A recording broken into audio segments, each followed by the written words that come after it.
Every club. Every day. The Global Sports Podcast Network. Hello everyone and welcome back to the Daily Ipswich on the Global Sports Podcast Network. Happy Monday to you all. I hope you all had a very nice weekend. Unfortunately, Ipswich Town didn't, as once again we fell to a horrible home defeat to Nottingham Forest. To join me and dissect the game, it is Rob Binns. Good morning, Rob. How are you? Mate, I'm not too bad. I've learned to not let football ruin the weekend by this point, to be honest. So Oh yeah. we're past that. Hope so. It just doesn't make it any more fun to sit and dissect through it on the Monday pod every week. But oh well.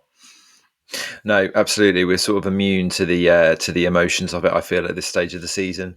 As I mentioned at the start, Town fell again at home. Our dreadful home form for the season continues. It's slightly unfathomable how bad we have been at Portman Road this year. And unfortunately, against Nottingham Forest, who came as third place in the league, obviously, and left still as third place in the league, strengthened their position at the top of the table there. We went down 4-2 at Portman Road. The first half particularly was, abomination might be the right word for it. It was catastrophic the way that we conceded 3 goals so quickly, having for the first half an hour seemingly competed. McKenna was quite scathing really about the first half performance in his post-match interview. How did you see it, Rob? The thing is that the first 35 minutes or so, we weren't that bad, really. We had some chances at the other end. It was a fairly even game. It was like, I don't think anybody would have had any complaints on either side had it got in at 0-0. And then, as we normally do, we give a poor goal away. And then it just looked like we gave up at that point. It was just sort of like, 1-0. Like, we've been here before against Forest. They're tough to break down. It's like heads dropped and then two more goals going in quick succession. The second was, I'll give Alanga his credits. It's a good goal. Probably should be defended it better, yes, but it's also a lot of quality. But the third one's shocking.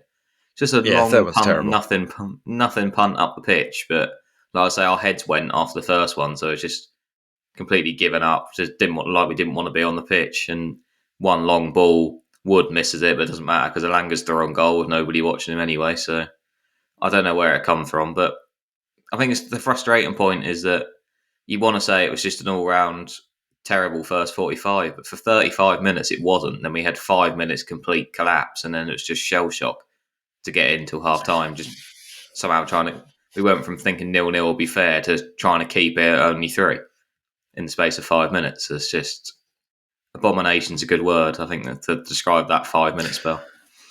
Yeah, exactly. No, you're right. I mean, I think it's too critical to say that the whole of the half was poor, because it wasn't. It was fine, and we competed. But we can repeat ourselves about the story of the season in terms of us not being able to get in front in games, particularly at home. I mean, I don't know how many games this is now where we haven't scored first at home.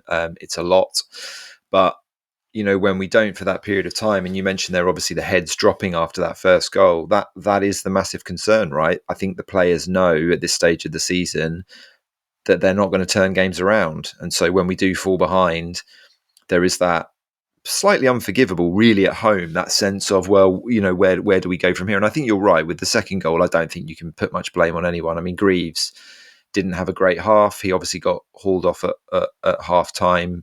Arguably, you could have bought off Wolfenden as well. I mean, his role in that third goal was pretty abject. And then O'Shea, for me, is not a right back. I'm not sure why we're shoving him out to right back, really, because arguably he's our best central defender. So you probably put your best central defender in there and don't just try and stick him out on the right to fill in a gap.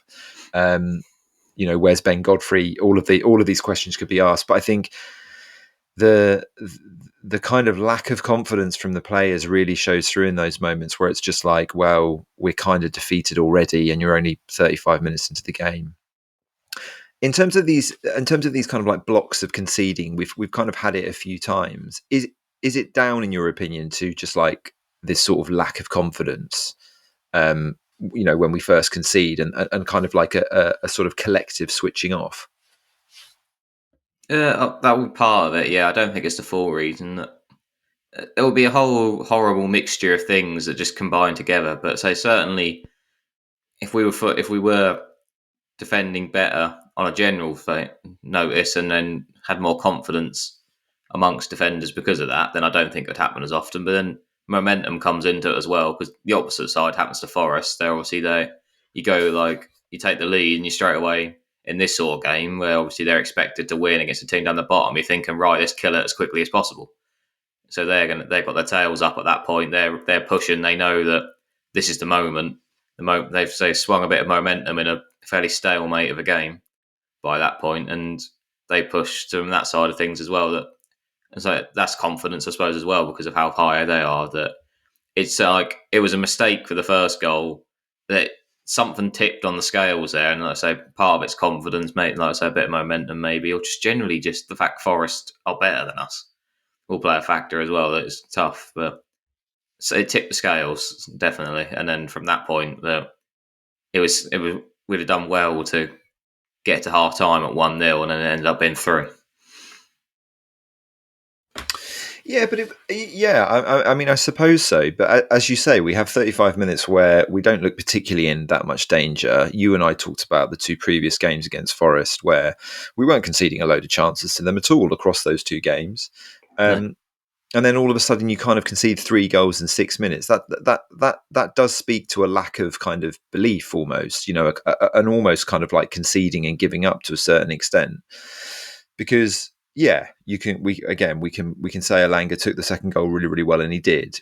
But we're talking about these kind of like get out passes, which are really, really straightforward, where they bisected the whole team, particularly for the third one, obviously, and we can sort of dissect that a little bit. But for the first one, it kind of comes back to this thing which we've seen in the second half of the season, little areas of our defence and our setup where teams seemingly have worked us out a little bit, or where we've conceded enough goals that now we don't really know, we don't have the confidence to deal with it. And that's balls into the box. It's another ball into the box that we don't really deal with. It comes back, it gets recycled.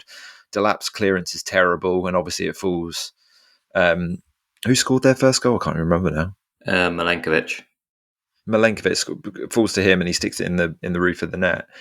I do want to pick up something about Delap, and this isn't me, trying to make a headline or whatever, but his body language in recent weeks, I don't think has been that great, particularly in the defensive end, because obviously he's always back there for crosses, corners, etc., free kicks and stuff.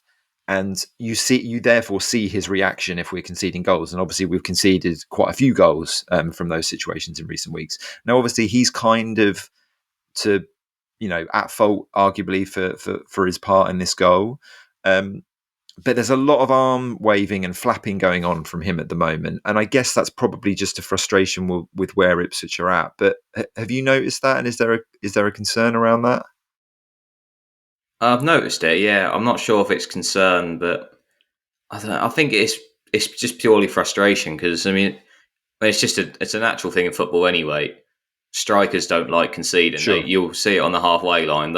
It could be a 30-yard wonder strike, and they'll be throwing their arms in the air, asking their centre half why he's not blocked it. It's just, there's a natural reaction. But I think in his case as well is that there probably is that element of frustration, is that the lack of the ball he seems to get a lot of the time now. That when he was on form and firing loads of goals, is because we weren't as bad defensively as we were now. We were keeping tight. We were able to spring, get opportunities, and he was getting chances and taking them. Whereas now he spends a lot of the game just stood up on the halfway line, not much to do. The players that are playing behind him are not getting the ball, are struggling to get us out, and this is becoming a bit onslaughts at times. And I think it's also the element of that he is far and away the top performer at that end of the pitch. I think there's that growing element of frustration. I think that it feels like it's all on his shoulders.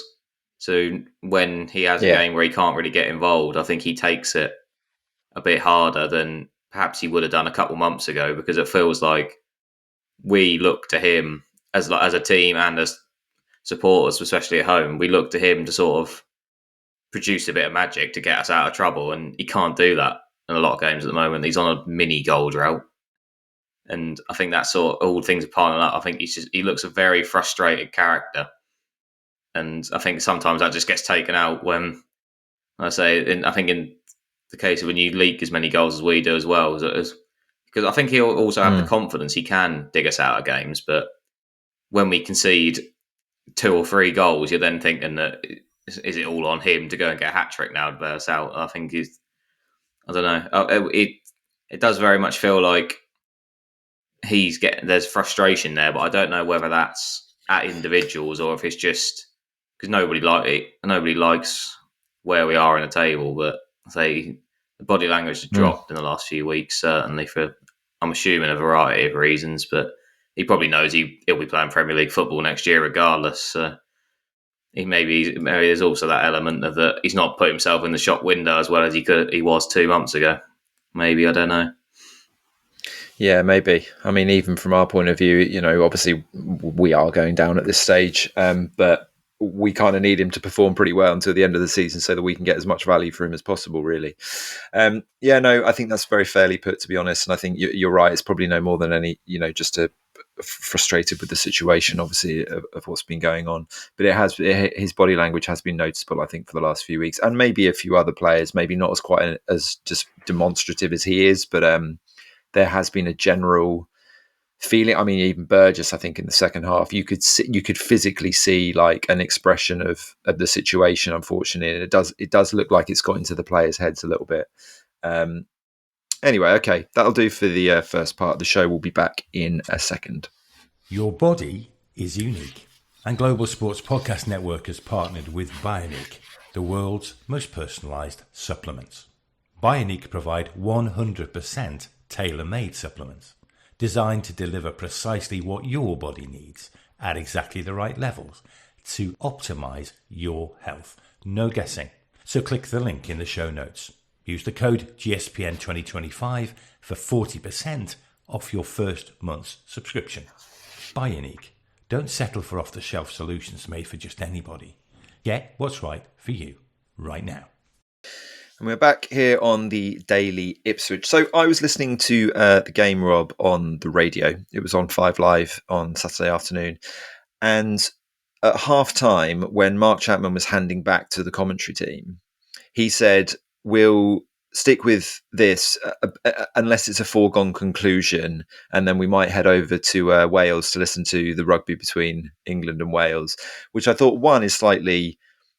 not his job because he's the presenter rather than the editor or producer. But 2, I was a bit like, wow, that's where it's got to, that, we kind of know the games. I mean, obviously at 3-0 down, most of the time that game is over, but there's such a sense with Ipswich, Southampton and Leicester that it's just like, the whole of the media, the whole of the narrative around it is just like, it's over, it's done. And then maybe there'll be a post-mortem into it, at the end of the season or whatever. But if that's the kind of feeling from the outside, what must McKenna have been saying, do you think, at half-time? Because he sent them out early. He obviously gave them a bit of a rollicking. He made a couple of changes. What do you think he's saying at half-time? And what did you see in the second half that was different? Oh, I can't imagine it was a positive team talk to be a part of, definitely. But I think all he can do is just point out the clear... It's basic errors, isn't it? It's like... it's the same every week, that he's fairly calm as a manager, McKenna, but I feel like we're pushing him to a snapping point. Just such basic errors week on week that so not clearing your lines. Yeah. Ball, like Delap gets a solid head on it and just heads it backwards further into the box, and then like I say, to be done by a nothing punt up the pitch from a centre half, and that end up with a winger ending up throwing goal. It's just like. It's so poor, and it's like you can't put in as a manager. What are you supposed to do about that? Like you can set your team up in a certain way, and it was clearly working for 35 minutes, and then it's just like you can't plan for basic errors, and we make them every week. It must be so frustrating for him that he just has to. At some point, it was going to have to just go. Something like this was going to have to happen so he could rollick them at half time, and we did improve, but I think there was also an element of Forest toning it down a bit because we were never scoring 4. Everybody knew that. We could have played the game. We could have played for the rest of the whole evening. We wouldn't have had 4 goals by midnight. the way we are this season. That it was game over, No. It was about showing a bit of spirit. They say the cliche is go and win the second half, and so we drew. Did we score both in the second half, or did No, we did. We won the second half. Yeah, We won the second half. That's the cliche, isn't it? Go and win the second half to make up for the poor first half. So, yeah. And that's what we went and done in the end, and that's all you can do. And that's like when you're not gonna.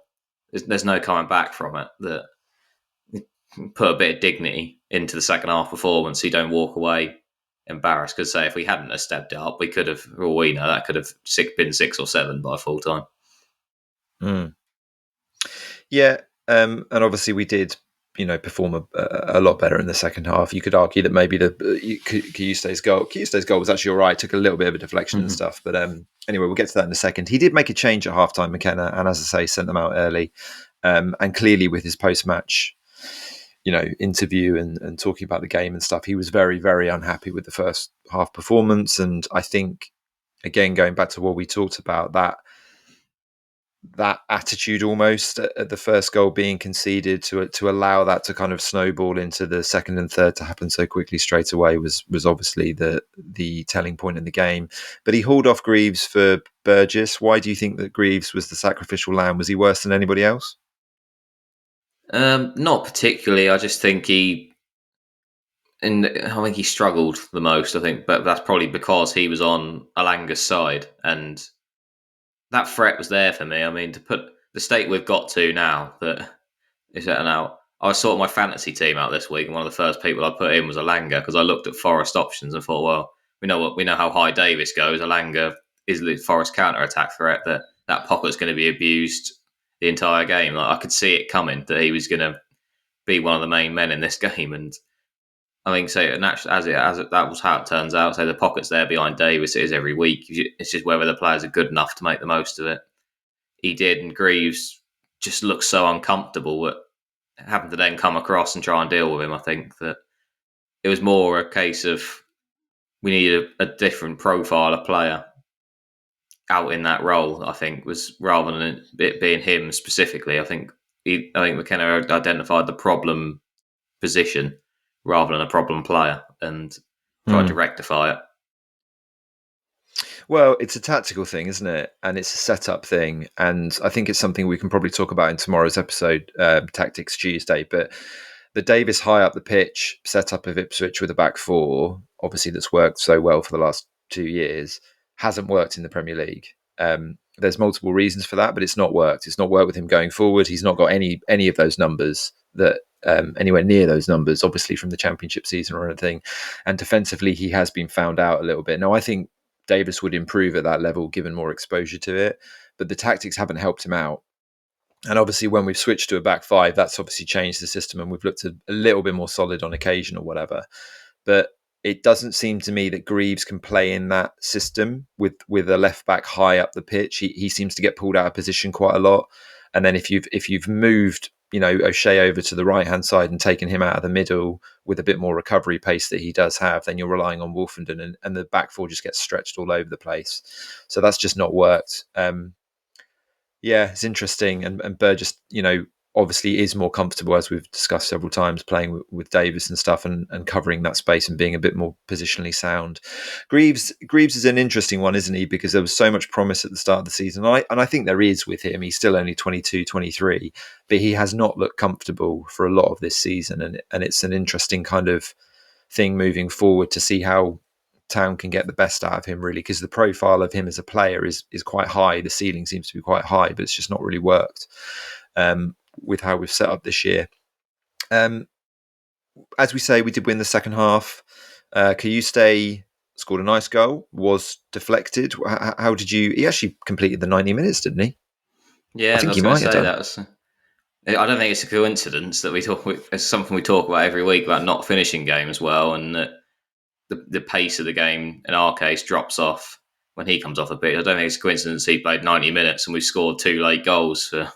They haven't scored a late goal for weeks until this, and then we got 2. I don't think that's a coincidence. Not just because he got one of them himself, but we just look so much better when he's on the pitch. And I know obviously there's the automatic clause if we stayed up that we get him fairly cheap, but you'd have to think that we'll go all out for a permanent, even if we get relegated. It'll probably cost us a bit more money, but you have to think we'd go and try because he's so good. And so this little deflection, but we'll give him the credit for the strike that just to turn beforehand as well, like. So almost the arrogance. Yeah. You're 3-0 down at home just to whip that and like to turn like that and smack it in the top corner. It's like he's like it's been a revelation since November sort of time when he nailed his place down on the team, and hopefully this is a sign he got some more 90 minutes in him because he's important and some goal as well. I personally think though he's better further up the pitch. He doesn't really have like a lot of pace and athleticism. He's good and strong on the ball. He can hold on to the ball and stuff, but he's a bit like Taylor in that sense, where he kind of like is slightly in between the positions. And I think he's probably better a little bit further up the pitch. And I actually think the evolution of Ipswich needs to be with another midfielder in there. I think we need someone more centrally if we're going to play the way we are with our fullbacks. Yeah, I mean, obviously that's a conversation for another time, but that area of the pitch has basically been the undoing, I think, of the season. And I think when you've seen him at his best and his best attributes, turning on the ball, running with it, pressing, moving forward, etc., I think that requires him to be a little bit further up the pitch, stitching the play together. And therefore, I think he can bring the attacking players into the game a little bit more. But that does, as I say, require a different profile of player around him, I think, and behind him, which Morsey and Phillips, I'm not sure if they are that player. What about the attackers? Because there's been so much discussion about the chopping and changing of combinations, trying to find the right three behind the lap. Didn't really work. The ball wasn't sticking. It wasn't the combinations weren't really that effective, particularly, and it's been the story of the season in that sense. What did you see in this game that was any different potentially from previous weeks? It's so tough, that area. I think that's the big frustration for me. So I expected we concede a lot of goals, so we did last year, but I thought we'd score a fair amount as well, particularly when you look at the quality we had at the start of the year and then quality brought in January. That we said it on the other day, didn't we, that have they even got 10 goals combined, that group of like 6 players in that role? I mean, I've mentioned I've got a mate who's a Forest fan over the course of the week. He sent something in our group chat now that after this game, Milenkovic has the same amount of assists and more goals than Hutchinson, and Hutchinson's the top scorer of the ones we've got currently fit there, because obviously it is Smodics but he with him now out for the season, and like that pretty much sums it up. That obviously they're a point off second now after this game because Arsenal haven't played at time of recording, but like let's say a centre half, admittedly for a much stronger team, having more goals than somebody who's like our third top scorer and plays in the number 10 every week, just sort of sums it up really. And we haven't found a combination that sticks. We spoke about the defence, the changes, but it's like we never seem to play the same three for more than like 2 games in a row as well. And it's because the combinations just haven't been found there yet. And the best little spell we had was back in sort of November, December time when it was actually Chaplin in the middle and Hutchinson out wide, because they knew each other well. That worked last year doing that, and that was like the most confident we've looked for a stage. And it's almost like it's a bit concerning. We said about the defence before, but that we are at the point now where there is only 8 games left, and we still don't know. We don't know our best 11, and we don't know our best 3 to play across there, because there's no obvious, even like relationships between 2. There's no obvious ones that have built up that, all right, we'll play these 2 and someone else on the other side. It's just, I feel like you could pick anybody there and you near enough get the same result, which is so concerning.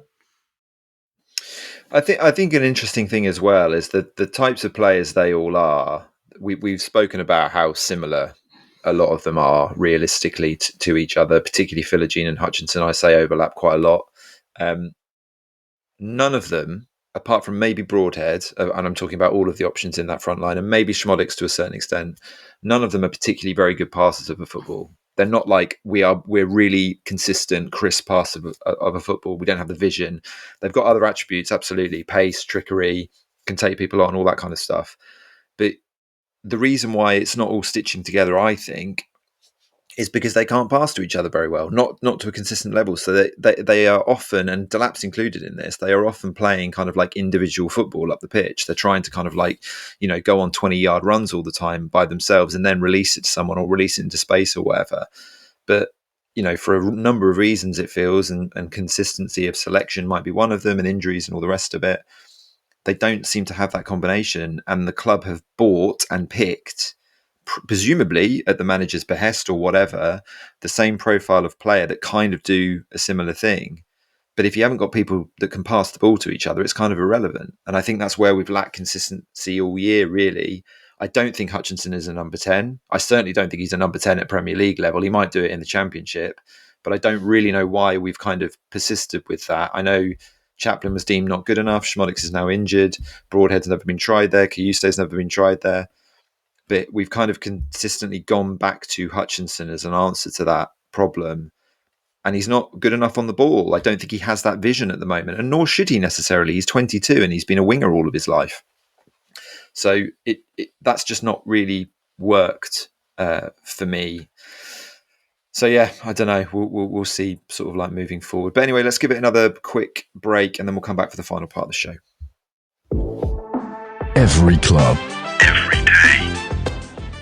The global sport. Don't know what happened there. We're back for the final part of the show. Rob, so we did get a second goal. We scored 2 goals at home for the first time in quite a while, and it was Georgie Hurst again getting on the score sheet. Is he going to be our number 9 next season, leading the line again back in the Championship? I think so at this point, because it seems like we haven't had much interest in looking at strikers. Certainly we didn't in January. That will go. That's nailed on. And it's then whether you go and recruit somebody else, or do you hope your wingers chip in with more goals to cover up the slack? Because actually, go back to the previous point about people not being able to pass to each other. That's actually something Hurst does really well compared to Delap. Yeah, he does. Is that he drops in, he gets involved and gets the wingers in play rather than having to do it all himself like Delap seems to try to do all the time. Because again, that's probably back to the frustration we say, that he probably feels like he has to do it on his own because other people aren't stepping up. That is what something Hurst brings, I think. And I actually think there's a lot of people in the squad that, because of how fast track we've been, whether they've been recruited this season or I have been there from League One, there's a lot of players in the squad that I think would actually benefit from a year in the Championship. That it might be this year might almost be a hit, and another year in the Championship to build up confidence, get some better numbers on the board, hopefully go up again, and then attack a Premier League on a second attempt. I think there'll be a lot of players. So people like Clark, Hutchinson, I think in that category as well.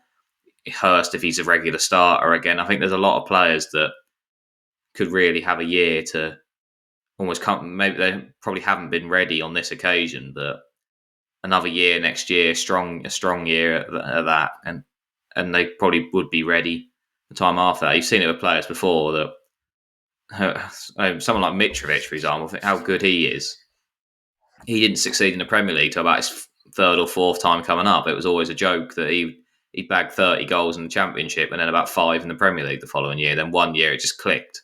And then he had 3 really good consistent seasons. That sometimes players do just need that drop down, and if sometimes you're not ready, you drop back down, you come back up, and you are ready. That I think we've got a lot in that category that could maybe do with it might be a good thing for him in a way, that if we go down and then hopefully if we then can come back up, we get more of a fight of it the next time with more confidence and a bit more experience. Because like I said, we've got a young squad as well.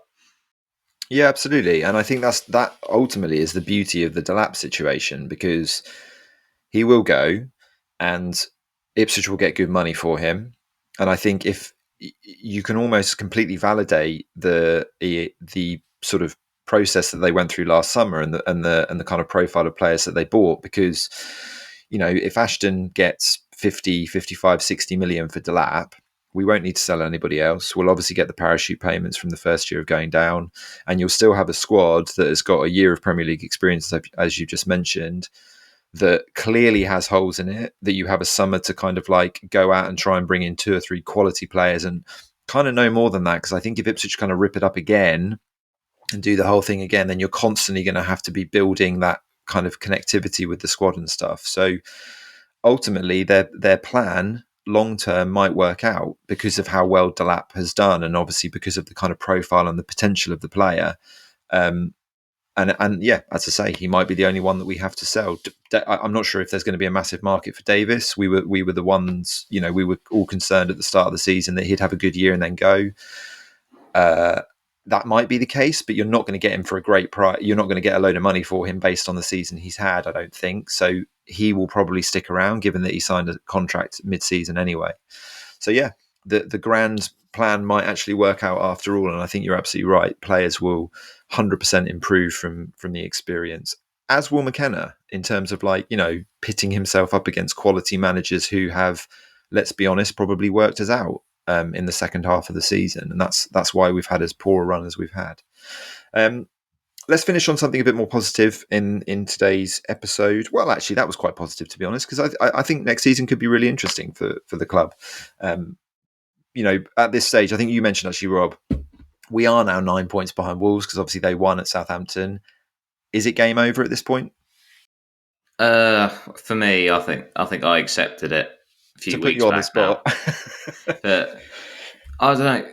The only sort of thing keeping the hope alive for me is that we've got 2 weeks now, and it is a make or say the fact that in a way it's weirdly benefited us going out of the cup, because I think having 2 weeks here, because we haven't got too many international players, and obviously the second week everyone's back anyway.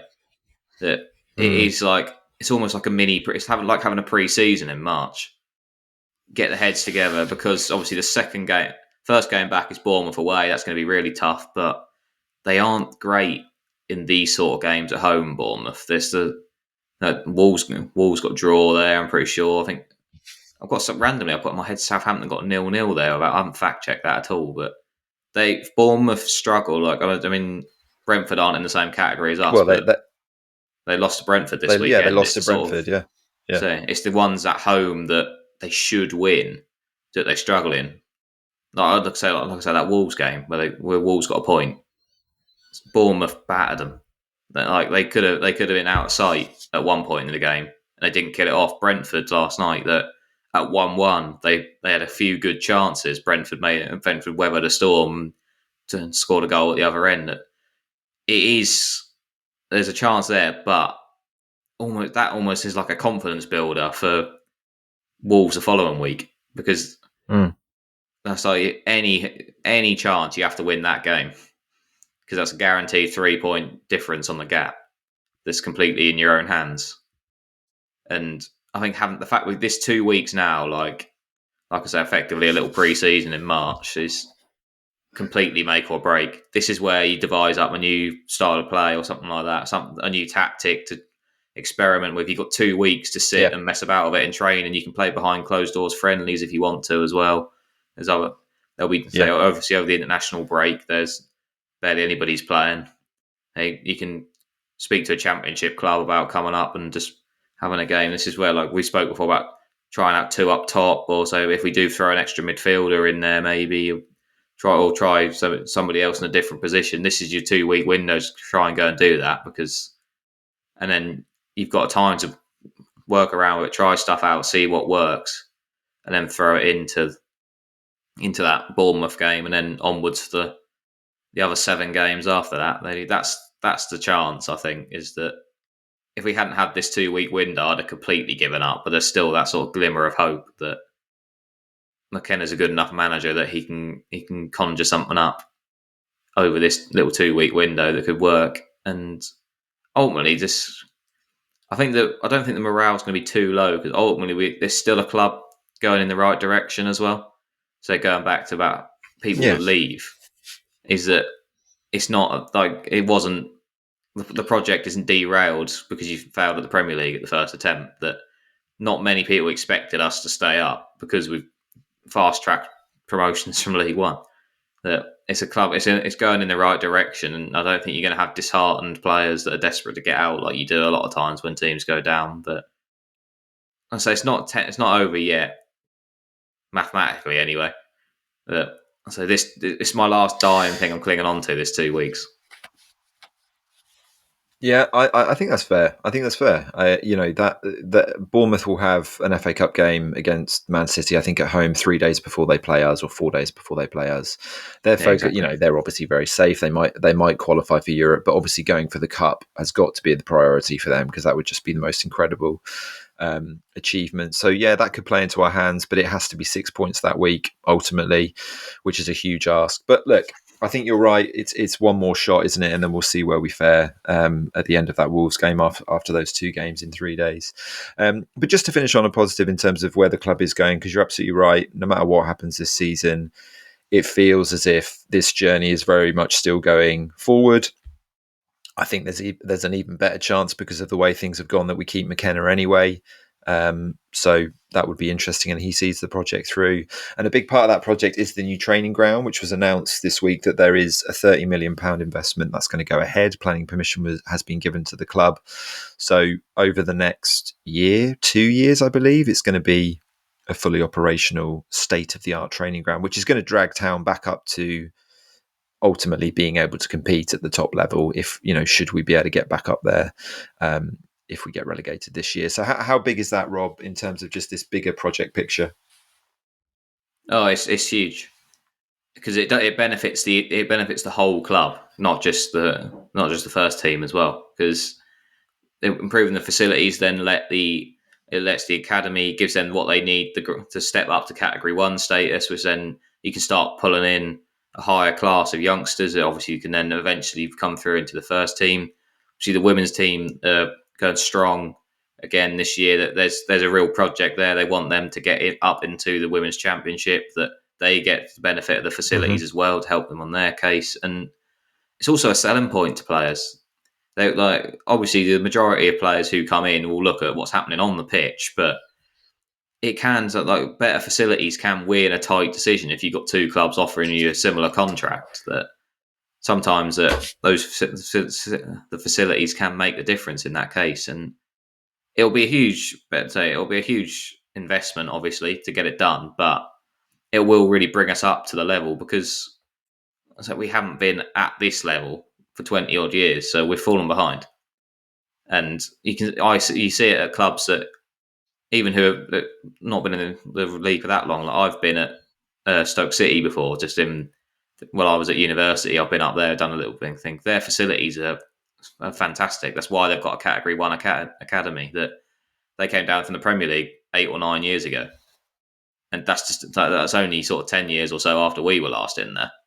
And the difference in the setup and everything is massive, that keeping up to a Premier League level, if you don't do that, you fall behind very quickly, which can have its repercussions in all areas of the club. So it's much needed, and I think it will be, like I say, when we talk about a project, this benefits the entirety of the club, and it will, it's the latest stage on that, and it's a sign that we want this is a stick around. This isn't like a little 5-year boost where everything goes well and then it all falls apart again. This is investing for the long-term future of the club. Yeah, no, it's absolutely huge. And it means that, whatever happens on the pitch this season, we can have that huge positive that's going to be going on over the summer and stuff. And hopefully, as you say, it means that personnel stick around, people want to come here, and it just improves the overall productivity of the club in general. All right, fantastic. Thanks very much, Rob. See you maybe tomorrow for Tactics Tuesday, where we can dive a little bit further into Town's defeat to Nottingham Forest. But we're trying to finish on a bit of a positive day here on Monday. Hope you all enjoy your start of the week, and we will see you soon. Every club, every day. The Global Sports Podcast Network.